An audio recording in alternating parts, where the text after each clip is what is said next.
What is up, everybody? I recently saw Toy Story 5. I saw it with Caleb. Dusty didn't seem interested in seeing it, but I'm hoping we get to watch it together because I actually kind of liked this one. When I saw that they were making a 5th Toy Story, I was thinking, no way they do it again, right? You got the first 2 Toy Stories. The first one is like one of the first CGI movies ever made. Then you get the second Toy Story movie a year or 2 later. This movie is about to go in the trash. This is a straight to DVD movie. It happens to be really good. It's actually my personal favorite one. Then 10 years later, we hear about Toy Story 3. Toy Story 3, there's no way. Trilogies are the rage, so this is the epic conclusion to this Toy Story franchise. It's actually really good.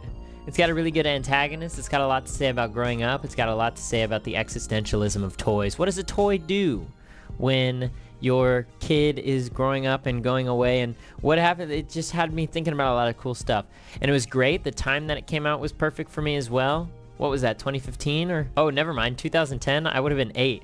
Never mind. Maybe I just watched it when I got older and I was like, wow, this hits. That was such a good conclusion. And then Toy Story 4 comes around. And when Toy Story 4 comes around, I'm thinking, you've got such a perfect trilogy. Why would you mess that up with another movie? It's actually really good.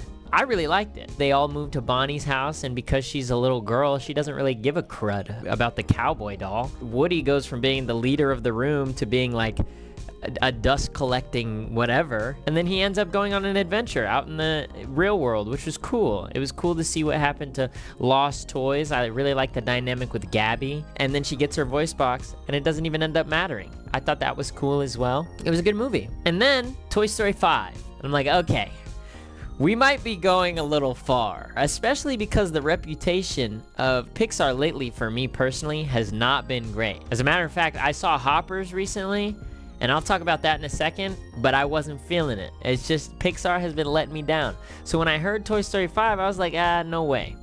No way, no way, no way. But I liked it. I actually thought it was pretty good. It actually had me, it was tugging on my heartstrings a little bit. Because I liked it, I'm going to start with what I didn't like about this movie. I didn't like that Woody was in it at all. He shouldn't have been there.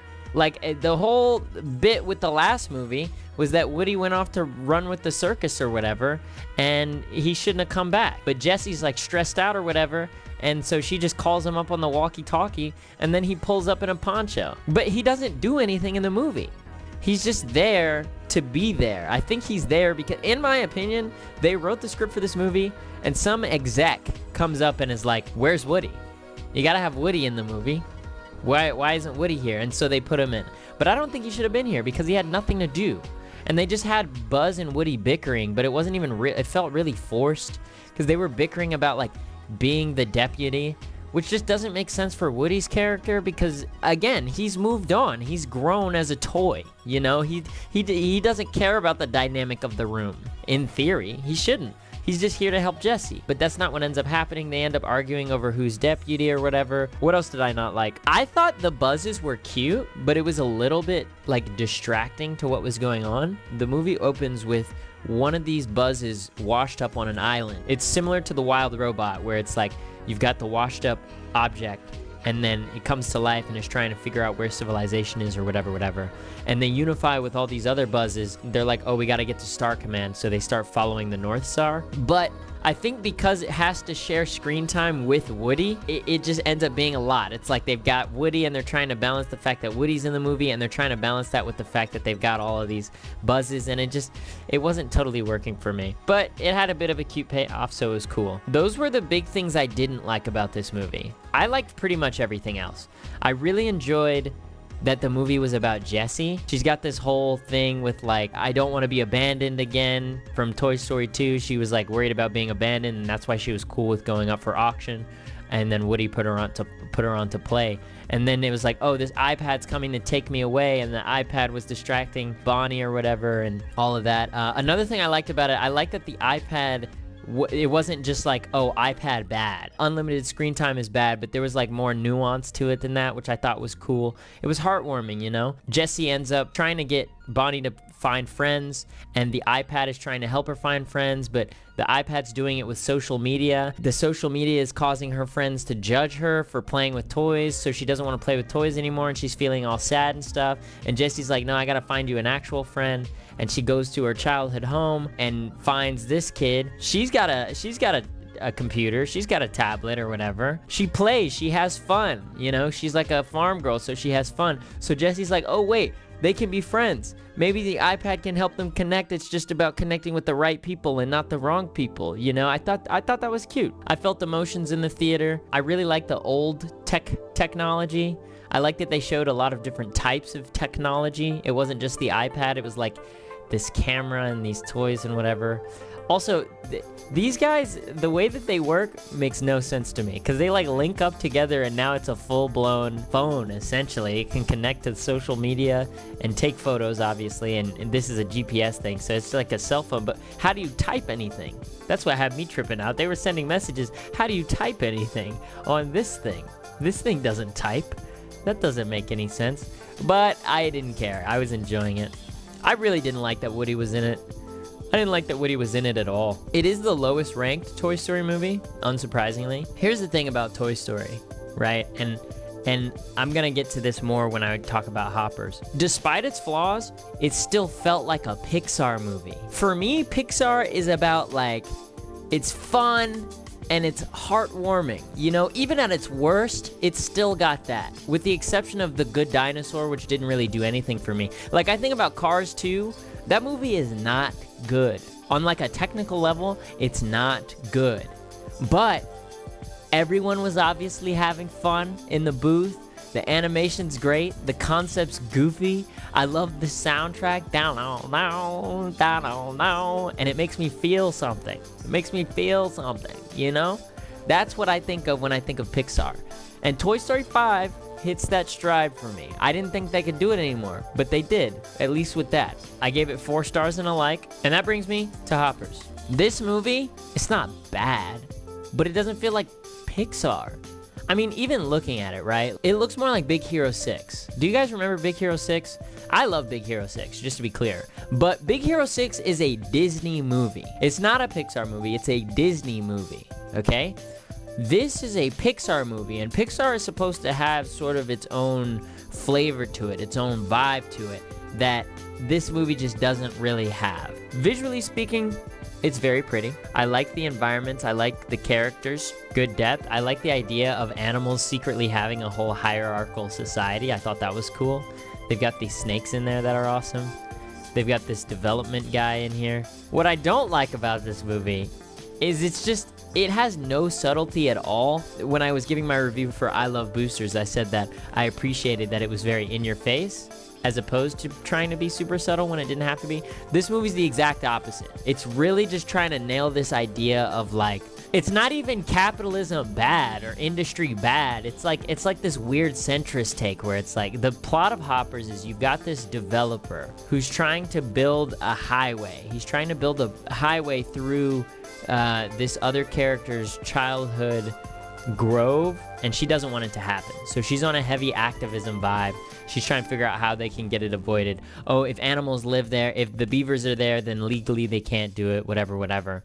And then she finds out that the reason the animals aren't there are because of some sound. Apparently, the developers built these trees that emanate this sound, and the sound makes the animals run away. This character finds the science experiment where they put their brain inside of the machine version of the animal. So she becomes the animal and then goes to talk to the other animals and tries to bring them back.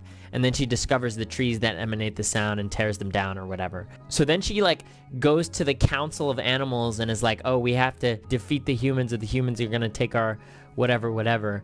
And then the animals get too hype and they're like, oh, we have to kill the humans. And she's like, well, I don't want to do all that. You know, I don't want to do all that, and there's a bit of tension there, whatever. I don't know, we get to the end of the movie, all this chaos ensues, whatever, and then there's this like really awkward conversation between the developer mayor guy and the main character, and it's like, oh, I don't like what you're doing, and then he's like, well, you know, I'm still gonna try and build the Beltway anyway, and she's like, yeah, and I'm still gonna try and stop you. And it's like this idea of like, agree to disagree, except it's about like terrorizing nature, you know? So it's like, you don't agree to disagree on that, you know what I mean? That's not, I don't know, it was just really awkward, really, it was awkward. And you know, it's a kid's movie, so I can't hate on it too hard, but for me, like as a Pixar enjoyer, I was like, I don't buy it. I don't buy this, you know? I think I gave that one 3 stars and I didn't like it. I gave it 3 stars because it's a competent movie. It, you know, beginning to end, it's good. All right, moving on. Ponyo. I love Ponyo. I really like Ponyo. I saw Ponyo for the first time when I was little. This movie came out in 2005. I think I watched it bootleg on a DVD at a military base, and I enjoyed it a lot back then just because I love this character design. To me is so peak. To me, it doesn't get better than this. I mean, look at these pants, dude. It looks like the pants would blow up and make her float if she jumped. And as someone with red hair, I enjoy red hair representation. Also, the backgrounds are all colored pencil, which was so beautiful. I saw it in theater as well, so I got to really enjoy. Okay, show me more of the Nick Jonas. Is that Nick? That's one of the Jonases. That's some kind of Jonas. Also, Liam Neeson is in this movie. That blew my mind. Liam Neeson's in here. Also, they got Moon Mommy. This is the moon. This is just an awesome movie. It's very whimsical. Ponyo, she's this little fish girl who washes up on land. She gets her head stuck in a jar and washes up on land with this boy. And the boy is trying to take care of the fish. And, you know, Liam Neeson's character is like, oh, I need my daughter back. We have to kill all the humans. I'm gonna make this potion that takes us back to the Devonian era. And he traps Ponyo inside of his lair or whatever, and Ponyo accidentally messes stuff up and the potion goes everywhere, and it makes the world into Legend of Zelda Wind Waker, and so it's all flooded, and there's like Devonian era dinosaurs and stuff, and she's like magical or whatever. She can make things bigger or smaller and can kind of hold a human form, but Liam Neeson is like, you can't do magic and be human, you gotta pick one. I don't know. You gotta watch it. It makes sense when you watch it, but you know, it's a Studio Ghibli movie, so it's a little bit fantastical. And she's like, I don't care. I just want to hang out with this boy. I really like this boy. I want to hang out with this boy, which, you know, real. Let girls have fun. Also, I like the way that it depicts natural disaster. Like, it depicts natural disaster. It's so overwhelming and scary, but then there's like a character doing it. Like, it doesn't feel like a force of nature abstractly. It's like Ponyo's doing this. They end up finding the mom, and Liam Neeson's like, okay, do you want to be with this guy? And he goes to the boy and he's like, do you promise to love her forever? And then the boy's like, yeah.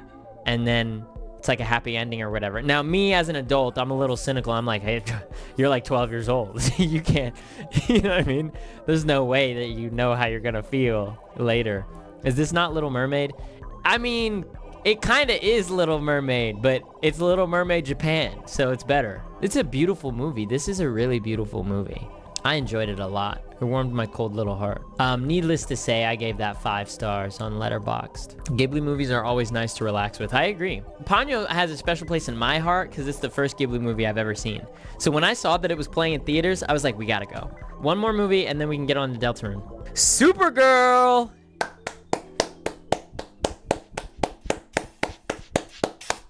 This movie sucks.